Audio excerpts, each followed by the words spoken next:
Bismillahirrahmanirrahim. Alamdardын ээси болгон жараткан Аллах Таала чексиз мактоолор болсун. Дүйнө ахиретибиздин бактылуулугун көрсөтүп берип кеткен пайгамбарыбыз Мухаммад саллаллаху алейхи вассаламга салам жана салаваттар болсун. Урматтуу Россияда эмгектенип жаткан мекендештер, өткөндөгү Туркиядагы жана Сириядагы жанды кейиткен чоң бир жер титирөөдөгү калып кеткен мусулман бир туугандарыбызга жалпы дүйнө жүзү боюнча колун сунду.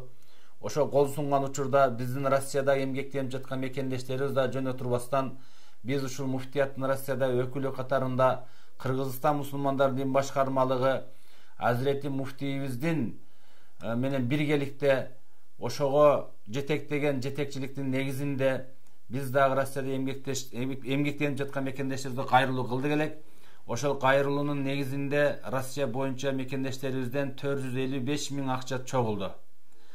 Алхамдулилла, ал чогулган акчадан 200 миң рубльди Туркиянын элчилигине барып, жүзмө-жүз отуруп, жолугуп, аманатты тапшырып бердик. Анын ичинен 155 миң рубльди Сириянын элчилигине барып тапшырып берип келдик. Жаныбызда бир балдарыбыз кошо барды. Жана ошол картаны койгон Абдыразак Дамыла өзү да кошо барды.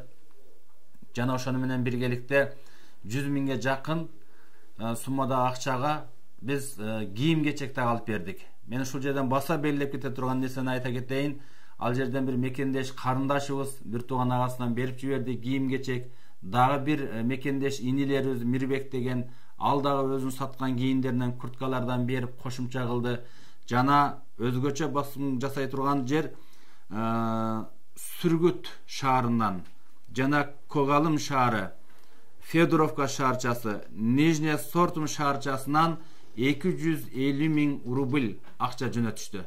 Ушул биздин бир туугандарга аманат түзмө-түз жетсин деп Россиядагы муфтияттын өкүлчүлүгүнө ишеним кылып жөнөткөн ушул акчаларын мекендештердин аманаттарын алхамдулилла алыбыздын жетишинче колдон келишинче алып барып бердик. Жараткан Аллахым кабыл кылган болсун. Кимде ким бу дүйнөдө бир муктаждыкка себепкер болуп калган болсо, ошол муктаж болуп калгандын муктаждыгын чечилишине бир себепчи болуп кала турган болсок, анын муктаждыгын мен бүтүрөм дейт Аллах Таала. Берген садакабызды, берген жакшылыктарыбызды Алла кабыл кылган болсун. Бардыгыбызга аманчылык, тынчтык болсун, ааламда тынчтык болсун. Ааламдын ичинен Кыргызстаныбыз тынч болсун. Бөтөн эл, бөтөн жерде эмгектенип жүргөн мекендештерибизге Аллах Таала аманчылык, тынчтык, жадырап жайнап мекенибизге кайтышты Алла Таала насип кылган болсун. Ассаламу алейкум ва рахматуллахи ва баракатух.